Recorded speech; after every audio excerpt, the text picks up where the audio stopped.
민주당 주도 비례연합정당이 다음 달 3일 출범합니다. 당내 공천 자본에 비해서는 비례정당 추진이 순조로워 보이는데요. 이 협상을 주도하고 있는 더불어민주당 민주연합추진단 정치협상 책임자 강서구 의뢰 진성주 의원과 말씀 나눠보겠습니다. 의원님 안녕하십니까? 네, 안녕하세요. 진성준입니다. 네, 자 비례연합정당 창당 합의와 함께 울산 그 북구 진보당 후보 단일화 소식이 전해졌습니다. 이게 이유가 있을까요? 네, 진보당은 전국에 걸쳐서 모두 86개 지역구에서 네. 출마를 준비하고 있는 후보가 있었습니다.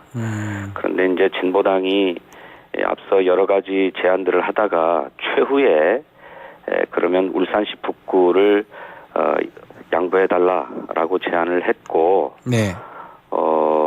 저희들은 그 울산 북구가 이상은 의원, 현역 재선 의원이죠. 의원이 네. 계신 지역구지만 야권 후보 단일화 또 야권의 연대 연합을 실현하기 위해서 불가피하게 정말 아픈 마음으로 양보를 했습니다. 지금 이상원 의원이 무소속 출마 시사하면서 탈당할 수도 있는 그런 발언을 좀 했습니다. 뭐 어떻게 좀 막아야 되는 거 아닙니까? 예, 이상원 의원님이나 또 네. 그 지역에서 선거를 준비해온 분들로서는 굉장히 좀 답답하고 또 억울하시기도 할 거예요. 네. 네, 하지만 이번 4월 총선에서 국민의힘에 맞서 반드시 승리하고 윤석열 정권을 심판하기 위해서 전국의 모든 지역구에서 1대1 대결 구도를 만든다라고 하는 네. 그 큰 대의를 위해서 참으로 억울하지만 수용해 주실 것을 호소드립니다. 또 그렇게 결국에는 그 대의에 따라주시지 않겠나 이런 기대도 갖고 있습니다. 주목이 됐던 것이 비례대표 순번 부분이거든요. 4년 전에 더불어시민당하고 좀 다르게 가는 것 같습니다. 어떻게 지금 하는 겁니까? 예, 당시에 더불어시민당에서는 네. 비례 1번부터 10번까지를 시민 쪽으로, 시민사회와 네. 다른 정당들의 할당을 했었지요. 그런데 이번에는 연합에 참여하는 모든 정당들이 서로 존중하고 서로 이익이 되게 하자. 그래서 상호 호혜라고 하는 원칙에서 네. 번갈아서 배치하기로 그렇게 합의를 했습니다. 이른바 퐁당퐁당 이렇게 된다는 거죠? 예, 의석수에 비례해서 교차 배치한다. 이게 원칙입니다. 민주당에서 뭐 제2의 조정원 의원이 나오면 안 된다 이런 얘기가 나오는 것 같은데 후보 공모하고 심사는 어떻게 하는 겁니까 앞으로? 우선 시민사회나 각 정당들이 자기 몫의 비례대표 후보를 추천할 때에는 자체적인 검증과 심사 또 선정 절차 등을 통해서 네. 1차 검증을 하고 그다음에 비례연합정당에 추천되면 그 비례연합정당 내부에도 공천관리기구를 설치를 해서 또 역시 검증과 심사를 해서 선출을 하는 2단계 검증을 하기로 했습니다. 아하, 2번. 네. 예. 그래서 그 과거와 같은 그런 일은 발생하지 않지 않겠나 이렇게 네. 기대하고 있습니다. 국민의힘에서는 또 그런 얘기를 합니다.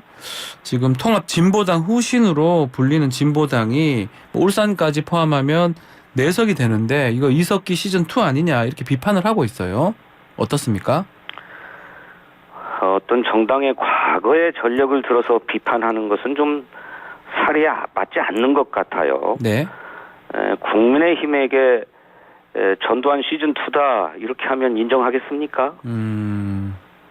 국민의힘의 전신은 민주자유당이고 그 민주자유당의 또 전신은 민주정의당, 민정당 아닙니까? 네. 전두환 대통령이 만든 당인데 그런 전력을 들어서 전두환 시즌2다 이렇게 부르면 국민의힘으로서는 인정하겠습니까? 현재를 보고 판단해야죠. 이 녹색정의당도 지금 뭐 연대를 하는 상황인데 지역구만 지금 연대를 하겠다라고 이제 하면서 심상정 대표 같은 경우는 자신의 지역구는 빼달라, 고향가 빼달라 이렇게 얘기를 했거든요. 어떻게 되는 겁니까? 녹색정의당이 그렇게 지역구는 연대하겠다고 네. 하고 또 정책 연대도 하겠다는 입장입니다만 아직 녹색정의당과 정치 협상이 시작되지 않고 있습니다. 예. 뭐 주말쯤에나 협상에 나설 수 있지 않을까 이렇게 짐작하고 있는데 우선 협상 테이블에 앉아봐야 녹색정의당의 당 입장을 알게 될 것입니다. 심상정 원내대표는 뭐 자신은 예외로 해달라라고 했지만 그것이 녹색정의당의 당 논인지의 여부는 협상 테이블에 앉아서 이야기를 해봐야 알겠고요. 다만 심상정 원내대표의 말씀은 어른 이해하기 어렵습니다. 윤석열 정권의 심판을 위해서 연대가 필요하다는데 동의했고 또 녹색정의당도 지역구에서만큼은 연대하겠다라고 해서 후보 단일화가 필요하다는데 원칙적으로 동의했는데 예. 당신 지역구만 예외로 해달라라고 하는 거는 무슨 말씀인지 그렇게 해도 충분히 승산이 있으면 모르겠는데 현실적으로 그렇지 않지 않습니까? 예. 그래서 납득하기가 좀 어렵습니다. 조국 신당도 눈에 띄는데 만약에 지역구에 후보를 낸다고 하면 단일화 논의도 열어두고 있는 겁니까? 저 개인적인 생각으로는 네. 뭐 그래야 하지 않을까 생각합니다. 물론 조국 신당이 지역구 후보를 낼지 어쩔지 아직 모르는 상황이에요. 그렇죠. 또 지역구 후보를 낸다고 하더라도 조국 신당에서 연대 연합의 의사가 있는지로서는 아직 알 수가 없지요.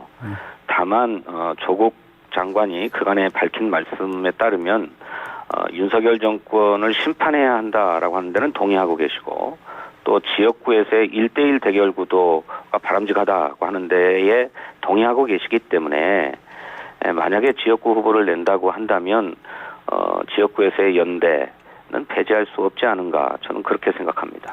자, 결국 이제 투표 용지 좀 앞자리에 가야 되기 때문에 또 이른바 현역 꿔주기 불가피하지 않나 싶은데요. 의원들한테 제안이 이루어지고 있습니까? 예, 뭐 현실적인 문제죠. 네. 비례선거에 출마할 정당들이 50개가 훌쩍 넘을 거다. 뭐 이렇게 예상되기도 하고 그러면 막 투표용지가 1m가 되는 게 아니냐. 그렇죠. 뭐 이런 이야기까지 나오는 지경이기 때문에 투표용지의 첫 순서에 당명이 오르는 것은 선거 현실상 대단히 중요한 문제입니다. 네.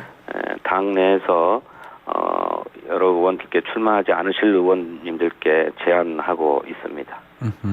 자, 또 공천 상황 좀 질문 드려보면 의총 분위기도 좀 안 좋았다 그러고 또 하위 20% 통보 또 전략 공천 컷오프까지 어제 있었습니다. 상당히 얘기들이 많은데 어제 이재명 대표는 또 기자회견을 열어서 또 얘기를 좀 했는데 이 수습이 되는 겁니까? 어떻게 되는 겁니까? 뭐 어느 당이나 선거 공천 때마다 있는 일이고 겪는 진통이죠. 네. 공천에서 뭐 탈락한 분들로서는 그런 결과가 절대 좀 수용이 잘 안 되죠. 받아들이기 힘들다. 그렇지만은 결국 당과 또 총선의 대의를 위해서 수용을 해 왔습니다. 네. 그래서 지금은 좀 진통이 있겠지만 결국 수용하시지 않겠나. 그래서 수습되지 않겠나 이렇게 생각합니다. 노웅래 의원이 당대표실 앞에서 단식 농성하고 김용주 의원에 이어서 이수진 의원도 탈당을 했습니다. 이게 집단 탈당이나 뭐 다른 사태로 또 이어질 우려는 없는 겁니까? 그래서 이제 그렇게 공천에서 탈락한 분들이나 또 경선에서 패배한 분들이 탈당했던 전례가 과거에도 좀 있었죠. 예. 그렇지만 그 후에 그렇게 독자적으로 뭐 무소속 출마를 강행한다거나 또는 다른 정당의 당적을 옮겨서 뭐 출마를 했던 분들이 국민의 평가와 지지를 받아서 말 그대로 생환한 분들은 거의 없어요. 뭐 아주 없는 것은 아닙니다만. 네. 그래서 뭐 지금으로서야 저희들이 뭐라고 예단하기 어렵습니다만은 네. 그런 막 집단 탈당 뭐 이런 사태에는 이르지 않을 것이다 이렇게 보고요. 또 특히 의정활동 평가 과정에서 하위 점수를 받은 분들이 스스로 그렇게 하위 점수를 받았다는 사실을 공개하면서 그런 평가에 대해서 이의를 제기하고 항의도 하셨습니다만 네. 또 그런 분들 가운데는 경선에 임하겠다. 감산을 감수하고 경선에 임하겠다라고 하는 입장을 밝히시는 것을 보면 네. 뭐 집단 탈당 뭐 이런 사태로 이어질 것은 아니지 않겠나 이렇게 생각합니다. 지금 뭐 또다시 이재명 사당화 얘기도 나오고 있는데 김부겸 뭐 정세균 전 총리까지 좀 바로 잡아라. 그렇지 않으면 선거 돕지 않겠다 얘기도 하고 있습니다. 특히 정체불명의 그 여론조사 얘기 이거는 어떤 내용입니까? 실제 하는 겁니까? 이게 지금 불을 지폈다는 얘기가 있거든요. 뭐 정체불명이라고 했습니다만 예. 결국 당에서 실시한 여론조사였던 것으로 알고 있고요. 이 선거 시기에는 여러 후보들의 경쟁력을 판단해 보기 위해서 그렇게 여론조사를 하기도 합니다. 예. 물론 그것이 너무 과하게 이루어지거나 또 기존의 현역 국회의원들에게 너무 불리하게 이루어진다고 한다면 그거야 시정돼야 될 거라고 생각합니다만 당으로서는 여러 지역의 현역 의원 또는 예비 후보를 상대로 해서 경쟁력을 조사해보고 가장 경쟁력이 높은 후보를 공천하려고 하는 노력을 하기 마련입니다.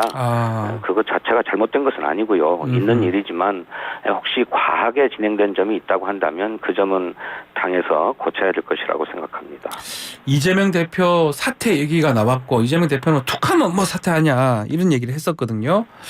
예. 불출마 이 정도 나와야 내용이 좀 가라앉을 것이다 이런 얘기도 있는데 어떻게 보십니까?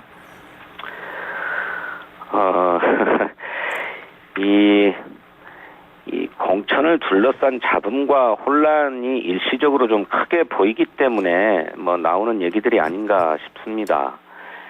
그런데 공천 과정에서 네. 당이 흔들리면 안 되는 것입니다. 지도부가 흔들리면 안 된다. 그렇죠. 지도부를 중심으로 해서 일치 단결하고 또 공천 과정에 문제가 있다면 그 문제를 제기해서 바로잡을 수 있는 체계가 이미 당내에 마련되어 있습니다.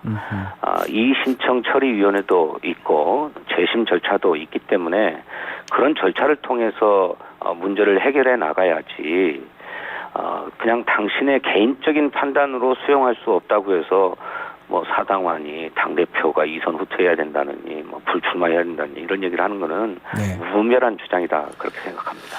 자, 이 공천 잡음에 또 시초가 됐다고 볼 수 있는 임종석 전 실장 오늘 좀 공천 발표 컷오프라든지 발표가 있을 거라는 보도도 있는데요. 어떻게 되는 겁니까? 글쎄 저는 공천관리위원회에 들어가 있지 않아서 어떻게 되는지는 잘 모르겠습니다. 예. 그런데 임종석 전 실장은 뭐 전국 어디에서든 경쟁력이 있다고 볼 만한 인물이기 때문에 당으로서는 좀 더 어려운 지역에 좀 출마해 주시면 어떠냐 뭐 이런 요청을 한 것 같아요. 네. 하지만 반드시 그런 것만으로 해결될 수는 없는 것이기 때문에 임종석 실장의 의사도 존중해 가면서 원만하게 협의되었으면 좋겠습니다. 자, 이 민주당 뭐 이런 공천 잡음 또 국면 전환할 만한 이슈 선점도 없다는 지적도 있고요. 또 대통령실이나 또 여당에서는 또 의대 정원 학대 카드 또 꺼내 들었지 않습니까? 어떻게 좀 비교가 되기도 하고 어떻게 보십니까? 정부 여당이 네. 언론과 국민의 관심을 좀 끌어보겠다고 정말 무리한 공약들을 내놓고 있다고 생각합니다. 뭐 어떻게 됐든지 간에 일단 주목을 받는 것이 목표다. 그랬다면 뭐 성공했을지 모르지만 네. 그 현실성 없는 무리한 공약들을 내놓아서 오히려 사회적 분란이 더 커지지 않았습니까? 의대 정원 2,000명 확대, 매년 2,000명씩 5년간 확대하겠다는 것인데 네. 의사가 더 늘어나야 되고 따라서 의대 정원도 확대돼야 된다고 하는데 공감합니다만은 과연 매년 2,000명씩 늘려서 교육할 수 있는 체계는 갖추어져 있습니까?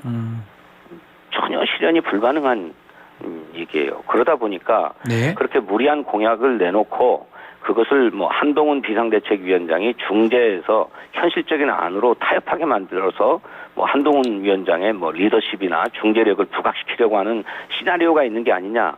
뭐 이런 얘기까지 정치권에서는 회자될 정도거든요. 이준수 대표 얘기를 했죠. 예. 집권 여당이 해서는 안 될 일들을 하고 있다고 생각하고요. 네.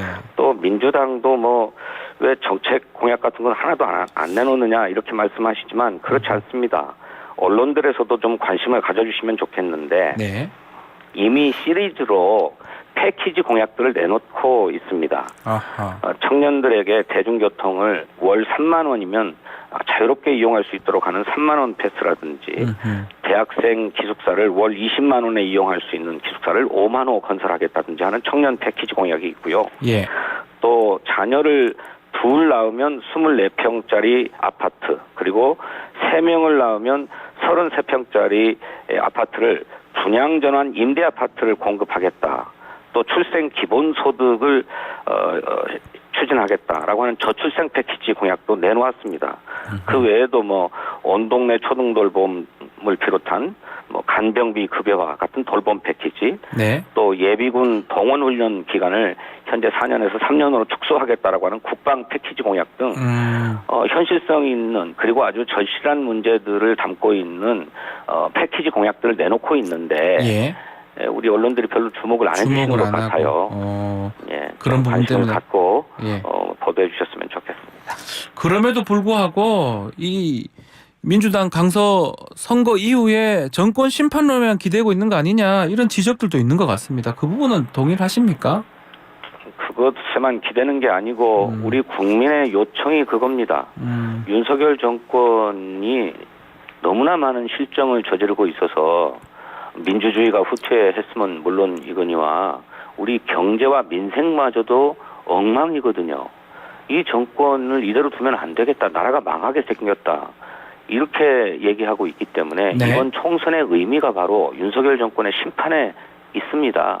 그 점을 강조하는 것이지 심판론에만 기대겠다는 건 전혀 아니고 아까도 말씀드렸던 것처럼 우리 국민이 지금 절실하게 느끼고 있는 저출생 문제라든지 청년의 애환의 문제라든지 이 돌봄의 문제 이런 문제들과 관련된 정책 패키지들을 놓고 네. 정말 현실성 있는 공약을 가지고 경쟁하기를 바라는 것입니다.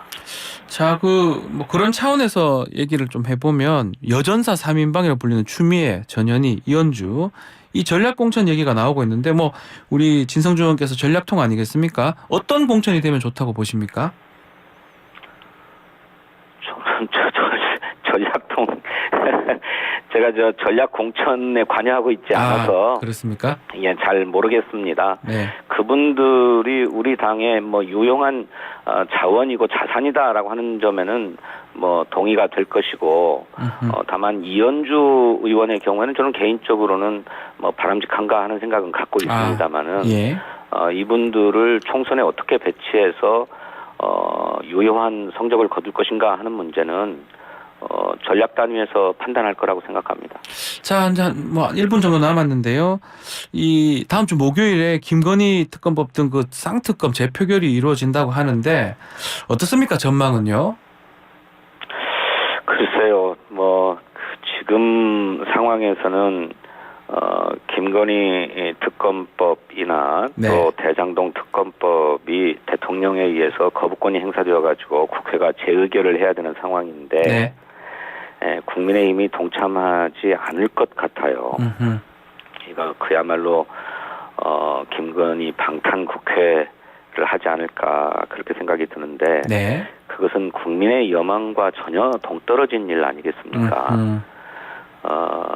그가 누가 됐든 말 그대로 뭐 명품백을 뇌물로 받은 게 아니라면 무엇 때문에 특검법을 주저하고 회피하겠습니까? 알겠습니다. 도이치 주가 조작 사건에 전혀 무관하다면 왜 이것을 피한단 말입니까? 알겠습니다. 오히려 제3의 특검을 통해서 수사를 당당하게 받아서 결백을 입증해야 되는 것 아니겠습니까? 예. 자, 의대 정원 확대 또 김건희 특검법 관련해서는 우리 국민의힘 입장 잠시 후 이상민 의원한테 또 연결해서 또 들어보겠습니다. 오늘 말씀 여기까지 듣겠습니다. 감사합니다.